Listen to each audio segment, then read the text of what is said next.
Assalamualaikum warahmatullahi wabarakatuh. Halo Sobat Tani, perkenalkan aku Putri dan Hema. Gimana nih kabar kalian hari ini? Semoga selalu diberikan kesehatan dan juga semangat ya. Hari ini kita akan berbincang seputar dunia pertanian. Betul sekali nih Sobat Tani, kita semua memahami bahwa pertanian merupakan penopang utama ketahanan pangan bangsa loh.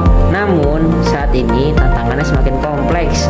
Lahan pertanian banyak yang beralih fungsi, pencemaran lingkungan meningkat, dan minat generasi muda terhadap dunia pertanian semakin menurun. Nah, oleh karena itu dibutuhkan inovasi agar pertanian tetap produktif dan berkelanjutan. Salah satu inovasi yang mulai banyak digunakan adalah sistem hidroponik karena cocok diterapkan di lahan sempit. Hanya saja, penerapan hidroponik ini sering terkendala di biaya yang cukup tinggi, terutama untuk nutrisi AB mix yang berbasis kimia. Karena itu, kami mencoba menghadirkan alternatif berupa nutrisi hidroponik yang lebih terjangkau dan ramah lingkungan dengan memanfaatkan limbah organik. Nah, seperti yang kita ketahui nih Sobat Tani, bahwa Subang memiliki potensi yang sangat besar. Kabupaten Subang dikenal sebagai salah satu daerah penghasil limbah organik terbesar, khususnya dari kulit nanas. Bahkan, Subang berkontribusi lebih dari 92% terhadap total produksi nanas di Jawa Barat. Dan pada tahun 2020, luas lahan nanas di Subang mencapai 1.630 hektar dengan kapasitas produksi sekitar 296.000 ton per tahun. Wow, cukup banyak sekali ya. Dengan jumlah produksi yang sangat besar, tentu limbah kulit nanas yang dihasilkan juga tidak sedikit loh. Limbah ini dapat diolah menjadi mikroorganisme lokal atau MOL. Selain itu, bonggol pisang yang sering dianggap tidak bernilai ternyata mengandung nutrisi organik yang bermanfaat bagi tanaman, sehingga juga dapat dimanfaatkan. Nah, dari pemanfaatan limbah kulit nanas dan bonggol pisang tersebut, kami di sini akan mengolahnya menjadi bioaktivator pupuk organik cair atau POC. Dengan inovasi ini lebih ekonomis, ramah lingkungan, dan tetap dapat memenuhi kebutuhan nutrisi tanaman hidroponik. Produk ini juga kami beri nama Vitaloka. Kata Vita bermakna hidup dan Loka berarti tempat. Dengan demikian, Vitaloka menjadi simbol kehidupan yang sehat, harmonis, serta tumbuh dari potensi lokal untuk mendukung terwujudnya ketahanan pangan Indonesia Emas 2045. Semoga inovasi ini dapat memberikan kontribusi nyata sebagai solusi cerdas bagi pertanian masa depan. Maka dari itu, yuk kita lihat bagaimana cara pembuatannya. Oke, Sobat Tani, hari ini kita akan mencari bonggol pisang yang ada di area kampus. Yang biasanya itu dikatakan limbah, ternyata sangat bermanfaat loh. Karena bonggol pisang ini kaya akan sumber karbohidrat dan air, sehingga bisa menjadi sumber energi bagi pertumbuhan mikroorganisme. Nah, begitupun dengan limbah kulit nanas. Di sekitar kita banyak sekali UMKM yang menjual buah nanas. Dan biasanya bagian kulitnya hanya dibuang begitu saja. Padahal limbah kulit nanas ini kaya akan gula alami dan nutrisi yang bisa menjadi sumber makanan bagi mikroorganisme lokal. Nah, jika bahan sudah terkumpul semua, kita cuci nih limbah dari bonggol pisang tersebut.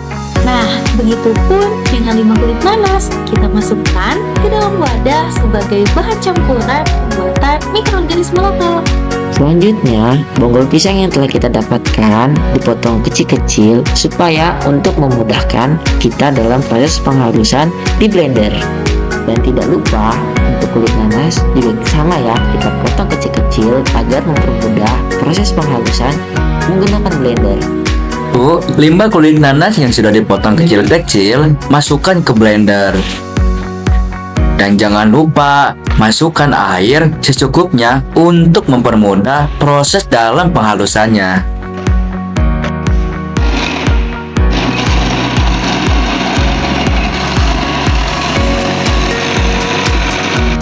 Nah, setelah proses penghalusan selesai, langkah berikutnya adalah penyaringan. Proses ini dilakukan untuk memisahkan ampas atau sisa padatan dari hasil blender dengan airnya. Dan cairan inilah yang akan kita gunakan nanti sebagai bahan MOL. Lalu limbah bunga pisang juga kita masukkan nih ke dalam blender sebanyak 1 kilo dan masukkan juga air sebanyak perbandingannya 1:1, yaitu 1 liter. Lalu kita saring.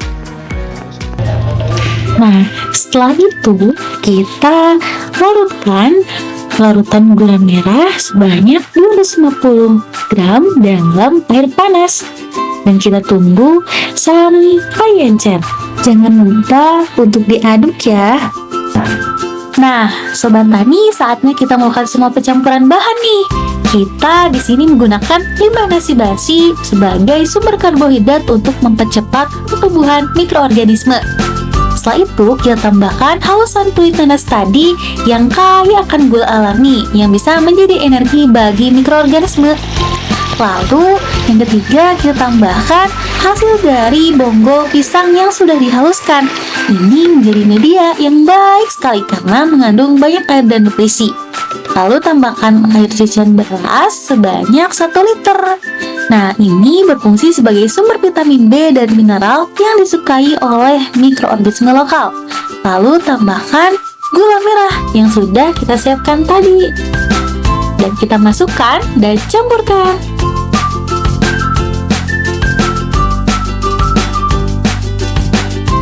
Nah, setelah semua bahan tercampur rata nih, kita lakukan pengadukan sampai larutan menjadi homogen.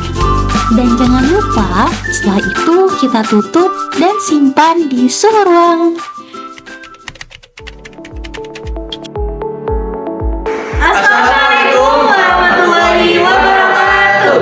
Halo semuanya, hari ini kita akan membuat pupuk organik cair dari MOL yang udah kita buat nih dari limbah kulit nanas dan bonggol pisang.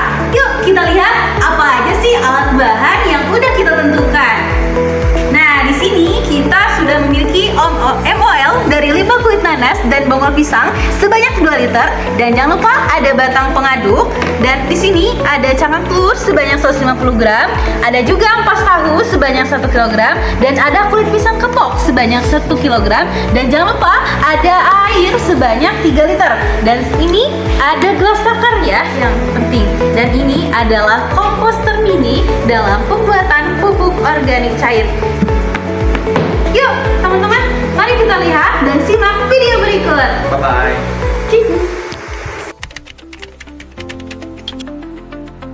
Langkah pertama, kita haluskan si kulit telur yang kaya akan kalsium. Lalu kita masukkan kulit pisang kepok ke wadah komposter mini. Juga tambahkan ampas tahu sebanyak 1 kg ke dalam wadah komposter mini.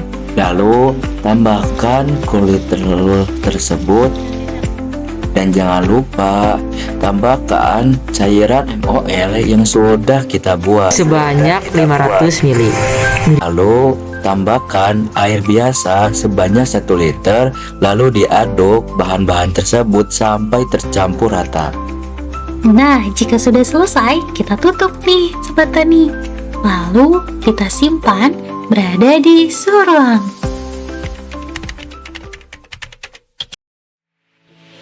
Nah, Sobat Tani, kita di sini akan melakukan proses penyemaian. Di sini kita siapkan media roko dan kita potong menggunakan penggaris dan cetakan ya agar rapi. Dan jangan lupa kita lakukan penyiraman agar memudahkan kita dalam membolongi.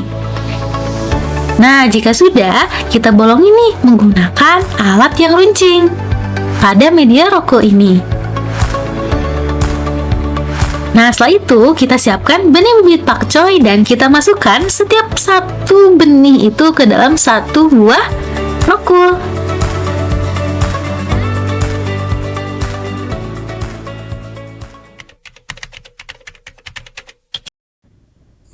Nah, Sobat Tani, di sini kita sudah menyiapkan 5 bak yang akan kita buat sebagai media tanam. Di sini juga kita mempersiapkan net pot, alat pengembang, dan juga styrofoam untuk tempat net potnya. Nah, setelah itu kita ukur nih ukuran yang ada di bak yang kita gunakan. Lalu kita potong styrofoamnya ya. kita membuat bolongan pada styrofoam tersebut sebanyak 1 bak 9 lubang ya. Nah, inilah hasil dari styrofoam yang sudah kita lubangi. Nah, jika sudah, kita siapkan sumbu flanel dan netpot juga ya. Kita masukkan masing-masing sumbu flanel ke dalam netpot. Oke, Sobat Tani. Nah, di sini kita sudah menyiapkan seluruh tempat media tanamnya.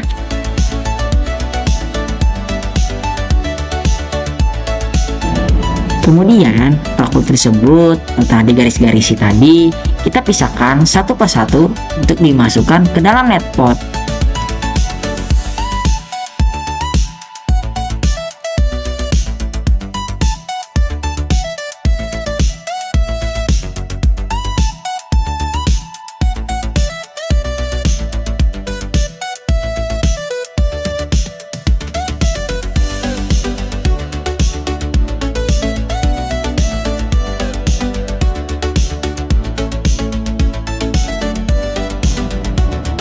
Setelah dimasukkan ke dalam net pot tersebut akan dimasukkan ke dalam wadah yang telah kita beri lubang di styrofoamnya.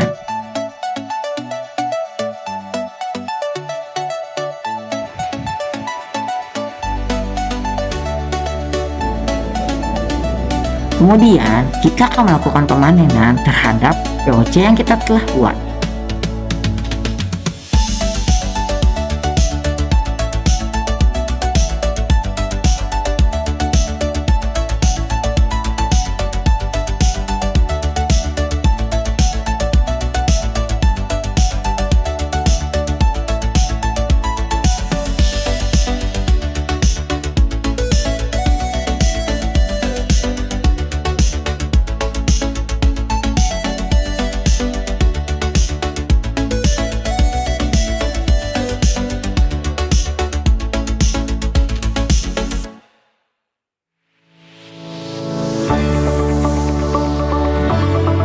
Dipanen, lalu POC tersebut kita masukkan ke dalam gelas ukur nih rekan-rekan untuk mengetahui berapa hasil panen kita hari itu.